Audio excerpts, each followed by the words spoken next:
Good evening. How you doing? Duff here. Cindy's to my left, but she's being quiet right now. And it's raining outside. You may hear the thunder. You may not. I guess I should make sure that you can hear me. Hopefully you can. Cindy, are you going to do any puffs tonight or no? Could you just stop the puffs?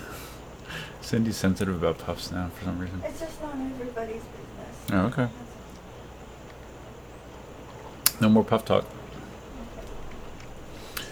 Alright, so how's everybody doing? Hopefully well.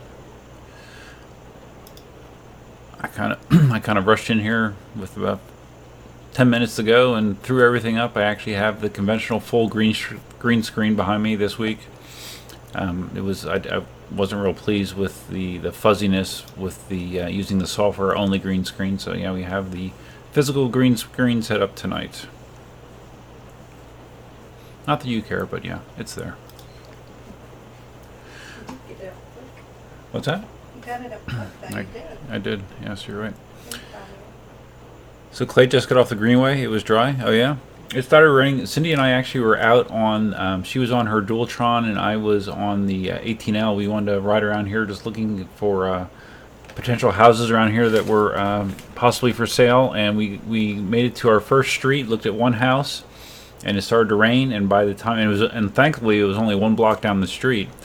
It started to rain hard. By the time we got home, we were just on the verge of getting soaked. Luckily, we got the Dualtron and the 18L back under cover before it got too bad. But yeah, it was raining hard, and it's been off and on raining hard for the last.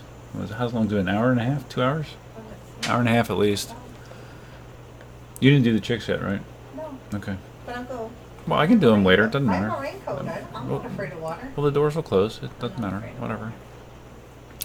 So, anyways, yeah, it's a little bit rainy right now, and I don't know if any of you saw the video that I posted earlier today. You know, Katie has not had her baby yet. I said that the live stream tonight was contingent on Katie not having her baby today, and she did not. So we're still in a holding pattern with that. Could be any day, any hour, any minute. Right, Cindy? Yep. And Cindy is anxiously awaiting that moment. I can't wait. She's very excited. Yeah. Clay said Clay was on the Greenway. He said it wasn't raining there. Yeah, maybe Clay, how sometimes there's rain that's east of 75, and then you get nothing closer to the coast. I think that's what we have right now. But I thought there was only a slight chance of rain at all today, so I'm kind of surprised. And I think all next week it's just supposed to be hot and dry. Very little rain. Oh, so Clay says he ordered your new tire for the one wheel. So what did you wind up getting? A Vega, a Burris, or something else? And did you go with treaded or smooth? How many miles do you have on your one wheel, Clay? I'm curious. Because to have thread showing on your tire, I would imagine that you probably have to have, I don't know, 1,000 to 2,000 miles on that thing, at least. What time is it? 8:04. Okay.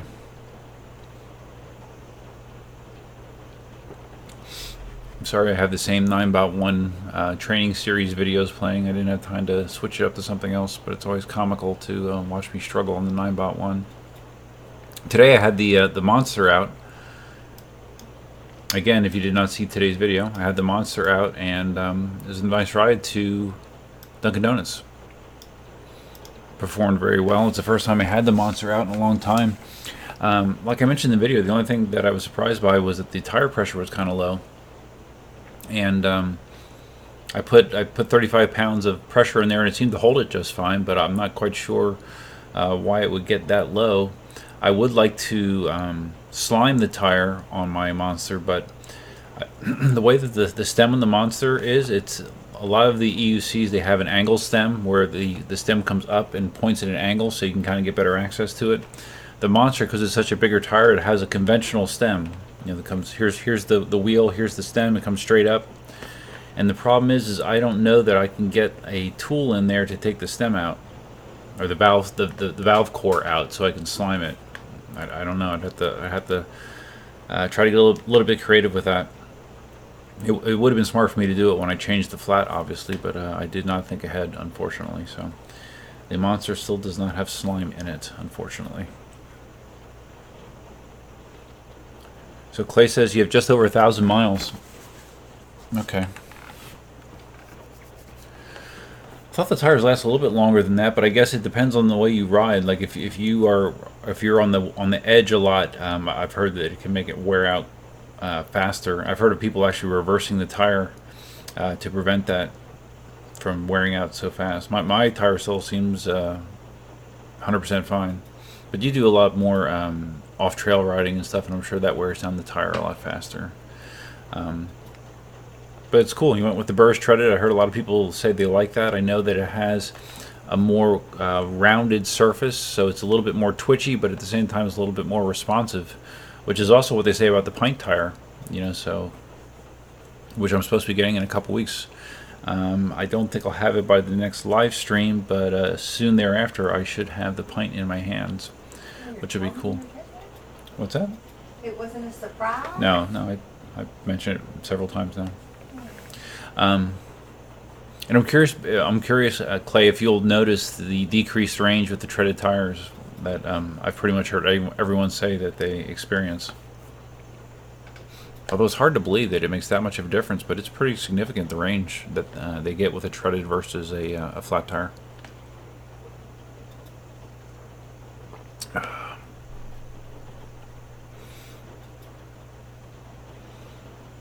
Oh, so it's your toe side edge that's worn out? Yeah, that makes sense. Makes sense. Hi, baby. Elsa's under the desk here hiding. She's such a wonderful dog, but she's also very, very neurotic.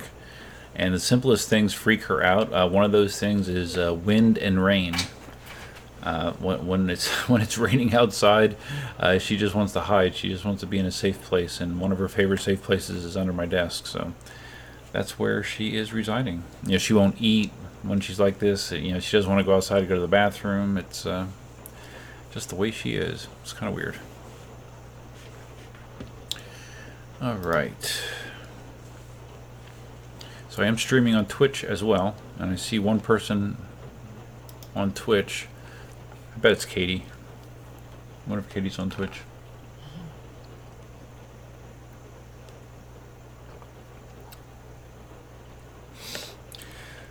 Barrels Charkley, I can detect your sarcasm from here, Barrels. He says, it's surprising that your one-wheel tire is in such good shape with all the extreme riding that you do. I mean, that is true. I mean, I do a lot of extreme riding, obviously. But the tire is still in very, very good shape, luckily for me. And I think since the last live stream, I debuted my all olive green one-wheel. I think it looks cool.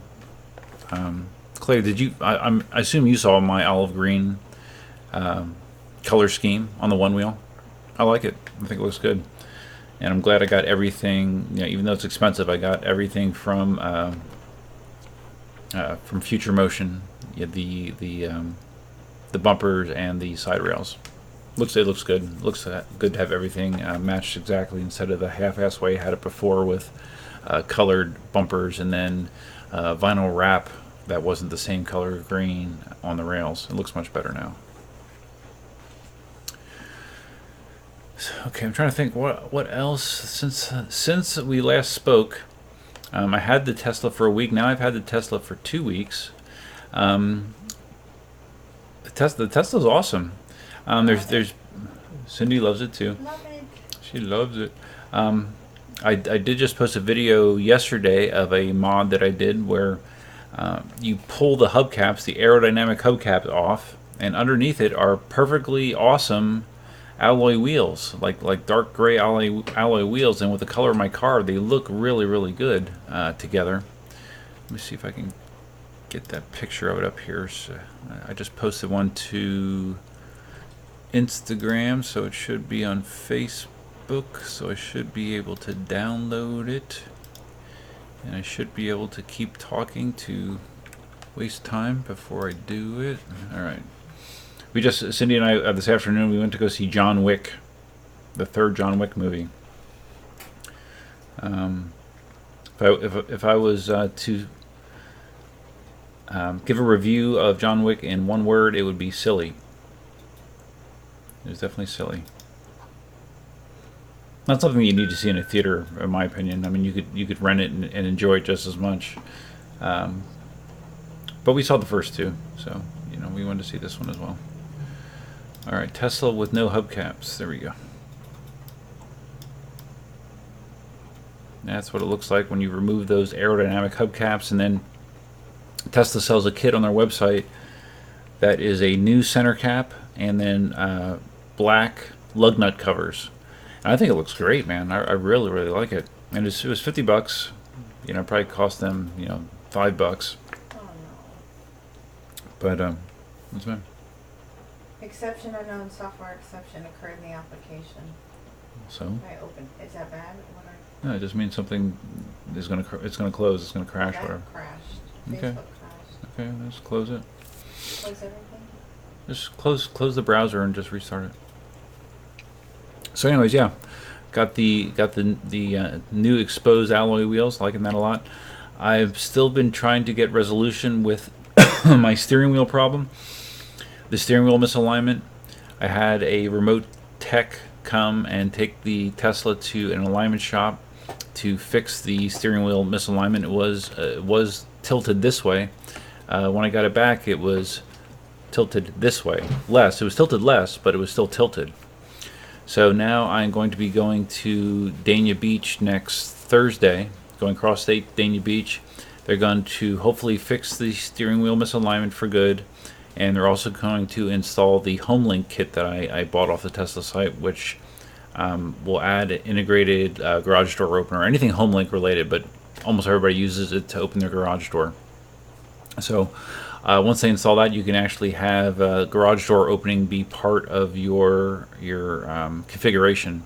Like when it gets within 50 feet of the garage, it'll automatically fire off the garage door opener, and vice versa. After you leave, it'll automatically close it for you as well if you want.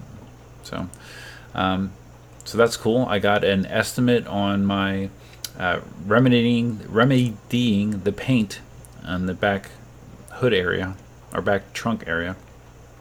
And the Tesla approved body shop said that they were going to try to sand and buff out that paint run. But looking at it, he says it looks like it's in the clear coat, but I guess he said that there's some bubbles in the clear coat. And depending on how deep those bubbles go, it might wind up having to be repainted, that area. So that would kind of suck. That would mean I wouldn't have the car for 3 to 4 days. And obviously you don't really want to have your new car get painted. But I'm sure these guys are really good, and I would never know. But that's where we stand with that. We submitted the estimate to Tesla, and they're supposed to be getting it approved and sending a PO. So I don't know when that's going to happen. Hopefully soon. Let's shrink that down a little bit. There we go.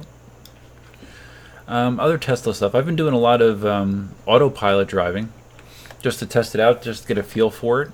It's very, and again, I did another video where I autopiloted probably 95% of the commute to work, and for the most part, it's been very, very good. There's certain times where it can act a little strange.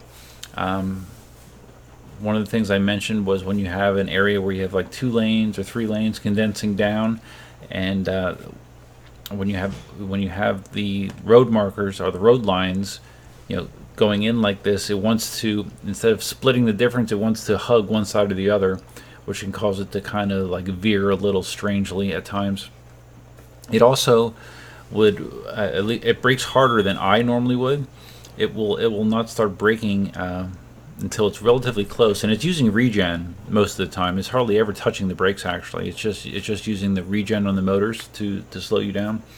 But it seems to wait until you're a little bit closer than I probably would. So, but all in all, it's been really, really good, and I'm looking forward to the full self-driving upgrade coming supposedly in 2019. But I'll be surprised if that actually happens.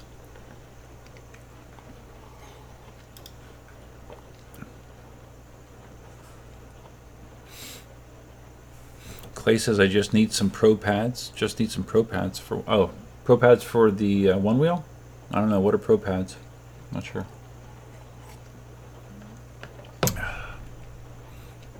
Michael King's here. Hey Michael, how you doing, buddy? You bet this chat is full of Tesla owners nowadays. Well, the last live stream there were definitely a lot of Tesla people in here. Right now, I don't know. I haven't seen any of the names from the last live stream. I didn't. 2 weeks ago, I had just posted a Tesla video that day, and mentioned the live streams. And I had not posted a Tesla video today. So I don't know how many Tesla people we'll have in here. But yeah, talking about Teslas is fun. It really is fun. Like I said in the video today, the only negative part about buying a Tesla is it's for the next several months it's going to be consuming my discretionary income that I might use for other things, whether that be EUCs, PEVs, and just I haven't had to worry about that stuff very much for a while. And with a $45,000 purchase, you need to be a little bit more fiscally responsible, I would say. So once I get the Tacoma paid off, it'll be better. So I'm working hard at getting that done.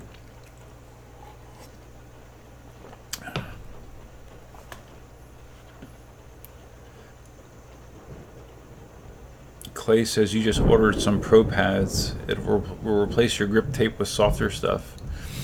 Okay, I think I've seen that kind of stuff, Clay. I mean, I don't have an issue with the way that the grip tape is now. It's fine for what I do, and I do such extreme riding, and it holds up for me. But I have seen some of that alternative surfacing for the one wheels. But it wasn't anything I was looking to do anytime soon. Like a surfboard, yeah, I've seen it. I have seen it. All right, so what was I saying? And let me look at my notes. I'm trying to think what else with the Tesla. What else with autopilot? I've also been messing around with lane changing with the autopilot engage, which is kind of cool. Say you're on the highway and you're behind someone, going 5 miles an hour under the speed limit. You just hit the turn signal. The Tesla will check the sensors on that side, make sure it has adequate space to be able to get out and pass. It will turn on the turn signal. It will make the pass, and it'll stay in that lane. And once you're past that person, you can just hit the right turn signal, and again it'll change back for you. So that's kind of cool. Today, for the first time, I had it. I was on the highway, had autopilot engaged, and it actually asked me if I wanted to do a lane change, an automatic lane change, which is new. I've never had that happen before, and it didn't happen on its own. But all you had to do is turn on the turn signal, and it went and performed the lane change for me. I guess when it sees that you drop a certain speed below what your posted speed is, it will prompt you for a lane change if it sees that there's an opportunity to do so. So I thought that was kind of cool too.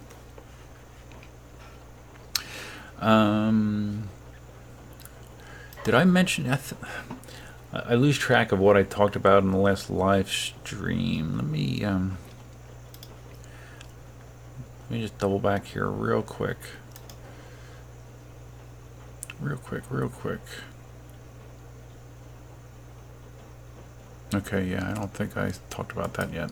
One of the services I signed up for the Tesla is a site for Tesla owners called Teslafy. And it's cool. It aggregates all kinds of data together for your car. And it shows you just information out the wazoo. Let me see if I can do this. Let's see if I can do this.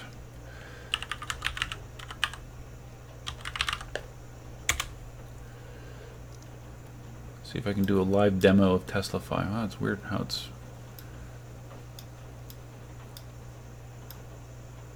how it's clear there. All right, let's do this.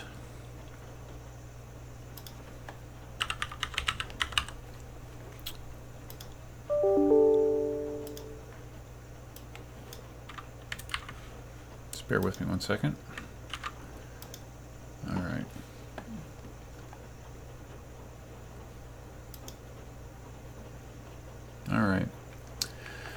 So this tells you all kinds of information.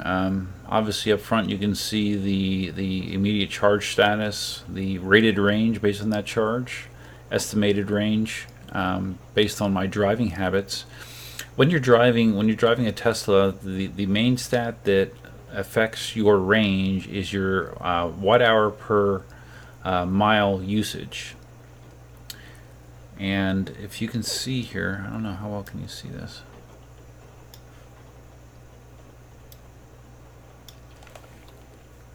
Like for example, we took it to the movies today, and my watt hour efficiency was 209 watt hours per mile, which is very good, which is over 100% efficiency. If you can get it 200 or below, you are really being efficient. If you are 300 plus, you are not being so efficient. But this tracks all of your rides. It tracks all of your charging. I like this view. When you go to the calendar, you get a summary of what you did each day, how many charges you did, approximately what it cost you in electricity.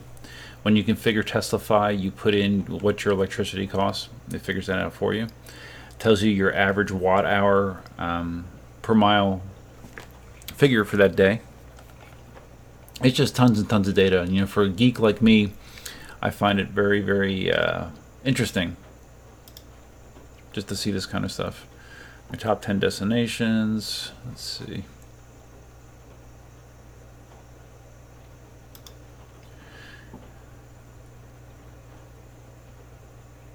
I've had 27 charges so far, and I've added 143 kilowatt hours to the car. I've used 150 kilowatt hours. I've spent a total of 20 hours and 20 minutes charging, and it's cost me $14.63 roughly. So very, very cool. The site is free for 2 weeks, and then it's $50 for the entire year. So I thought that wasn't bad at all. Teslafy. There's also an app you can get for your iPhone called Stats, which does something similar. But I just like having the data presented to me on my computer as opposed to my phone. So I am a big fan of Teslafy. Very cool. All right, let's get out of there. All right, Michael, let's see. What did Michael say? Michael King says, I asked Jason from eWheels if my little EUC group, Electric Wheelers of Georgia, could be in the test group for the KS16X Tour, and he said yes. Good. Nice. I haven't heard anything about the 16X Tour. He hasn't told me, Jason has not told me if I'm in the group. I was with the first 2 tours. But I don't know if I'm included or not. He didn't tell me last time that I was included, so I'm assuming I am, but maybe I'm not. I don't know. Hopefully. We shall see. But that's cool that you guys are getting it too. I think, if I'm not mistaken, from what Marty said, that he has requested that the next demo tour starts on the West Coast and comes east as opposed to starting east and going west, because the wheels arrive in California anyways, so I guess it makes more sense to start there. So I think that's what's going to happen. I'm not sure if they're passing the Nikola around as well, or if it's just the 16X. I don't know. I guess I should ask him, but I do not know. Clay says my grip tape was coming off, so I had to replace it anyways, so I went with a more cush option. Okay. Clay, have you ever looked at those the concave foot plates that they have for the one wheel? People that are more serious about it, they really like having the more bowled out shape on those pads, because it gives you more control, I guess. With my big feet, I don't know that I would like it that much, but a lot of people really seem to like the concave pads. Avo, hey Avo. I don't know that I've seen you in the live stream before. Welcome. Oh, so you're a Tesla guy as well. Cool. Yeah, the wheel kit does look cool, and it's funny. I don't know that I've seen any Model 3s around here that have done that yet, and I'm sure there are some, but I have not seen it. All the Model 3s I have seen either have the upgraded sport wheels from Tesla, or they have the hubcaps still on. So for $50, man, it's a no-brainer if you ask me. Michael says he said no about the Nikola, so he's not doing a Nikola cross-country tour, I assume. It'd be kind of late in the game for that anyways. I mean, for those kind of things to be effective, you want the wheel to go to beta testers before it's widely available to the masses. And since the Nikola is out there now, I don't know how effective it would be for him to send that one around anyways. Nicholas says, did you mention to Tesla you found a run in the paint? Yes, I did. I don't know if you just got in here. I was talking about that. Yeah, that's something that's actively being remedied. I contacted Tesla. They got the authorization needed for me to book an appointment with a Tesla-approved body shop on the West Coast. I went there and got I let them look at the paint run, and they said that it could take anywhere from 1 to 3 days, 1 to 4 days actually, depending on what they do, if they can sand and buff it or if it has to be resprayed.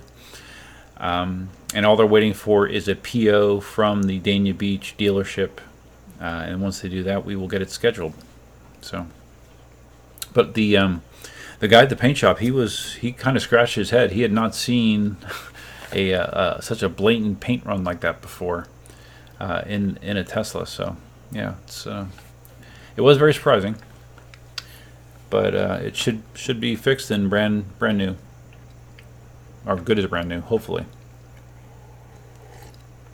And I do have a couple more mods that I'm planning to do on the Model 3.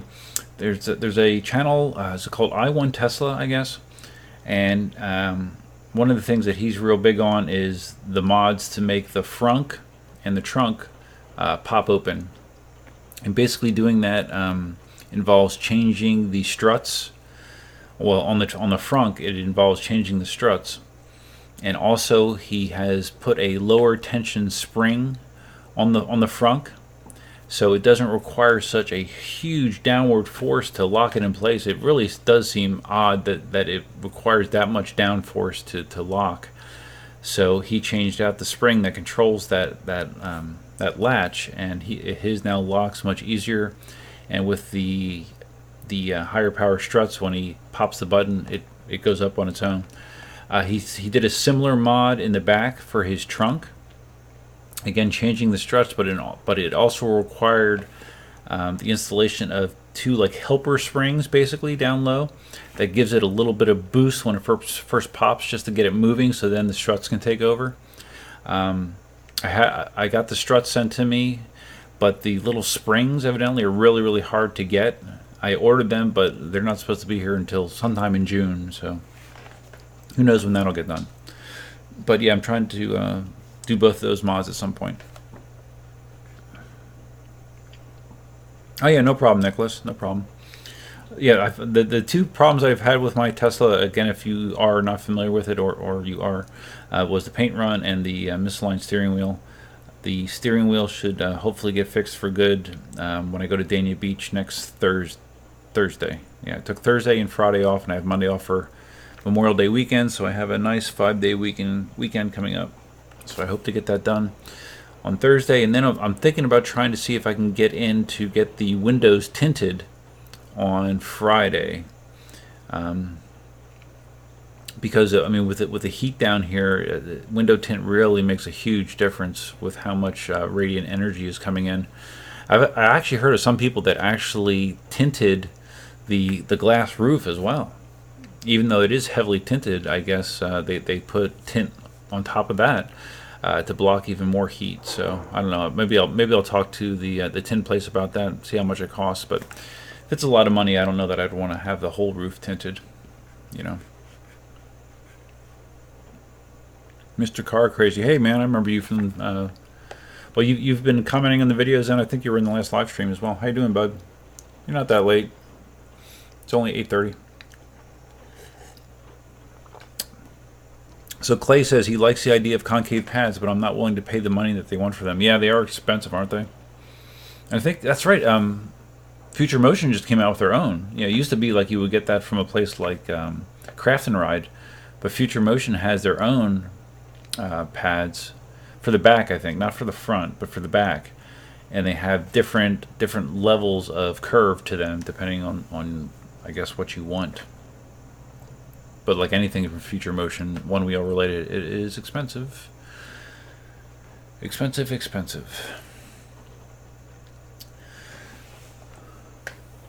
Avo says, I replaced the trunk lights with LEDs, also replaced the front puddle lights with the T logo and rear door puddle lights with the 3 logo. Looks awesome at night. So, I've heard people do that mod, and I've definitely heard about the upgraded LEDs, and I was thinking about doing that as well. The puddle lights, I don't know that the partial premium interior has those. If it does, I didn't notice it. Of course, I haven't driven in a lot at night either, but I'll have to look and see. But yeah, that might be something cool if it has it. Like, and I also heard that the partial premium interior in the standard range plus, it has the physical lights for the footwell lighting, but they're disabled in software, which is annoying. You know, it's part of the 10 grand difference, I guess, that you're paying. But I'll have to look into that. Yeah, LED lights would be nice. Definitely, they do a much better job. And I'm kind of surprised that they're not LED already. I have to look. I know there's a bunch of videos that outline that procedure. I can get the information where to order it from those videos.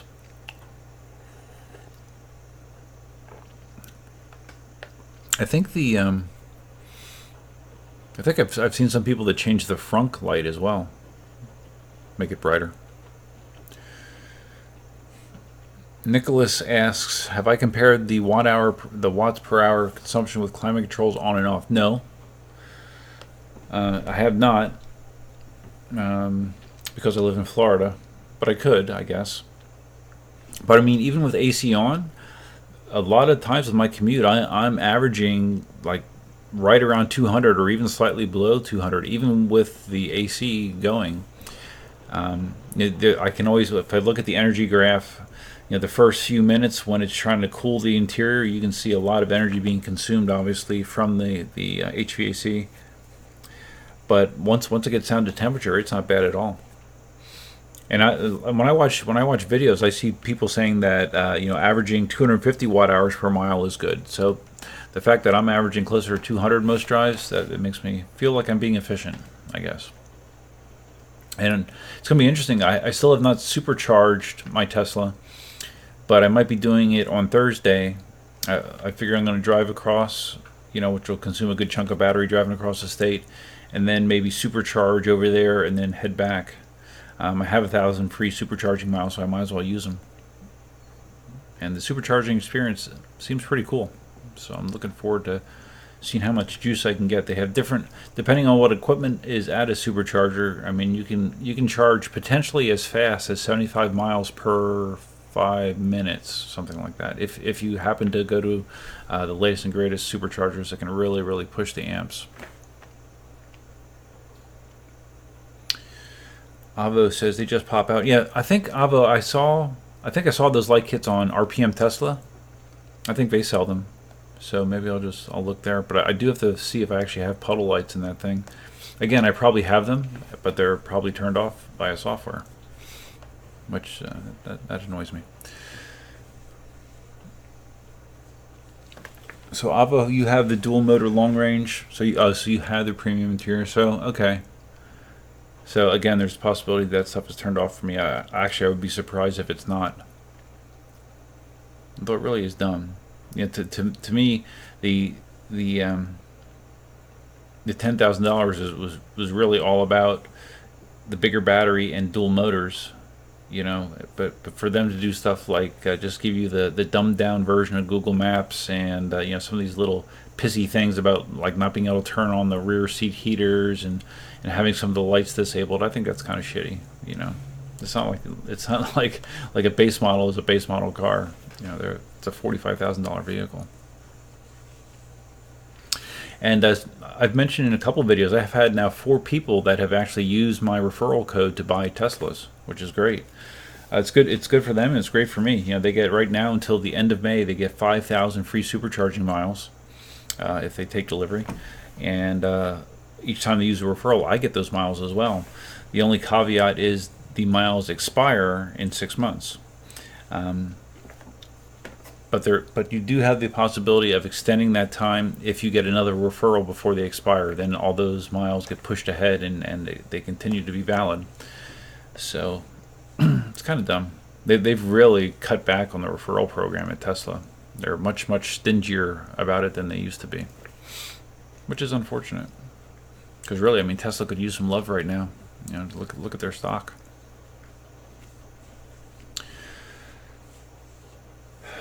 Okay, Mr. Car Crazy says,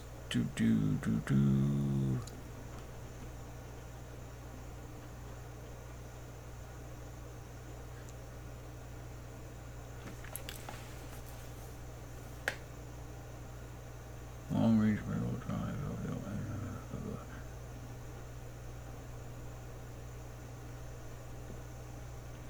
Okay, I'm sorry, I misread what Mr. Car Crazy was saying.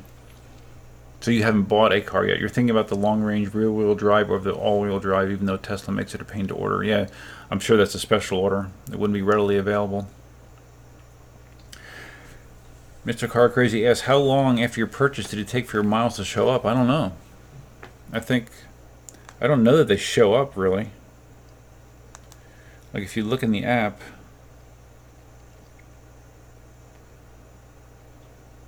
let me just look and see if it actually says anything about free miles. Yeah, I don't think it does. Like, I can see my referrals.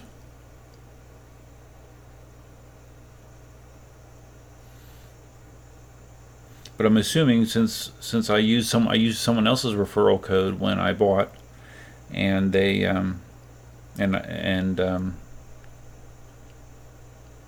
I assume once I took delivery, I have the miles. I'll let you know when I try to supercharge if I get charged for it, but I should not. But it does not say, at least in the app, I do not see where it says anything specifically about me having or not having supercharging miles available. But I'm pretty sure I have them. Pretty sure.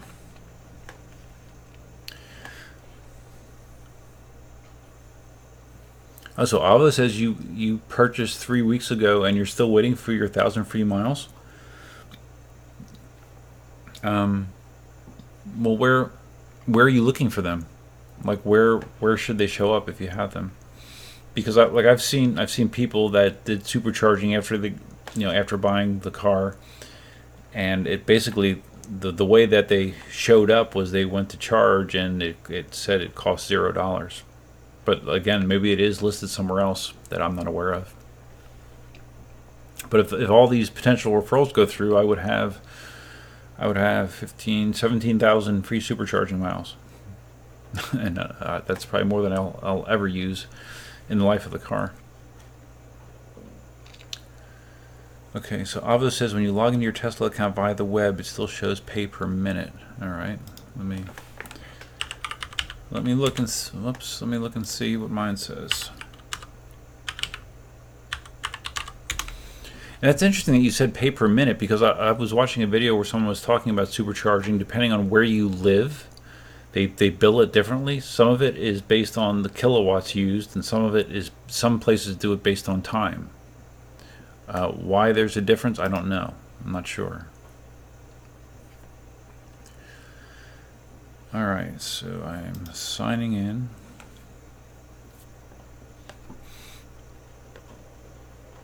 Sign in. Here we go.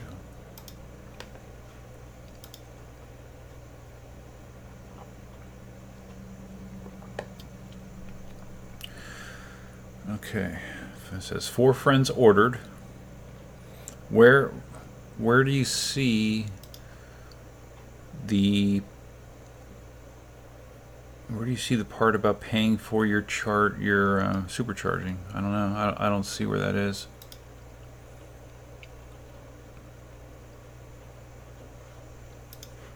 Maybe if I manage my car, let's manage it.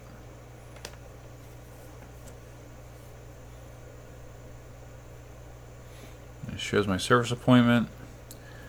It shows not a lot more. View detail. Okay, I'll view my details.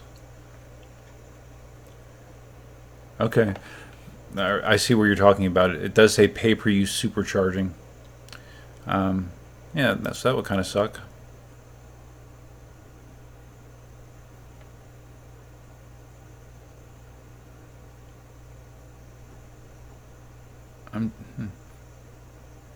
Yeah, it even mentions here in this page, this information page, that certain places do the charging per kilowatt, 28 cents per kilowatt hour. Some places do it via the time that you're connected. Interesting. All right. Well, anyways, like I said, if I do Supercharge next weekend, I'll let you know if I get billed for it or not. That would kind of suck though if I did.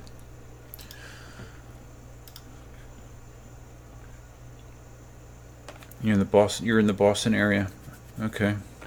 And you bought 3 weeks ago. Okay, so, and I bought 2 weeks ago. So it sounds to me like there's a good chance that I might get charged, which isn't a huge deal, but yeah, that would still be annoying. I'm not surprised though. You know, Tesla does not seem very quick to do things. Can you program your charging to get off-peak rates? Yes. As Avo said, yes, Nicholas, you can. You can tell it to charge whenever. Unfortunately, where I live, my electric company is LCEC. They do not have off-peak rates. They have a simple tier system. As your monthly usage goes up, the more kilowatt hours you use, the higher your rate is. Which they say it's to promote being conservative, because if you use less, you pay less, less kilowatt hour rate. But if you're like me and you have a lot of things that consume electricity, and now I throw a car on top of that, electric car, I don't have any way to really get relief there and to charge at a lower rate. So that kind of sucks. Kind of sucks. Yeah, I think my Nicholas, my let me just verify that. And which is dirt cheap compared to like California. I remember Marty talking about how to share this. Now all Teslas have the basic summon, which allows you from outside the car to use phone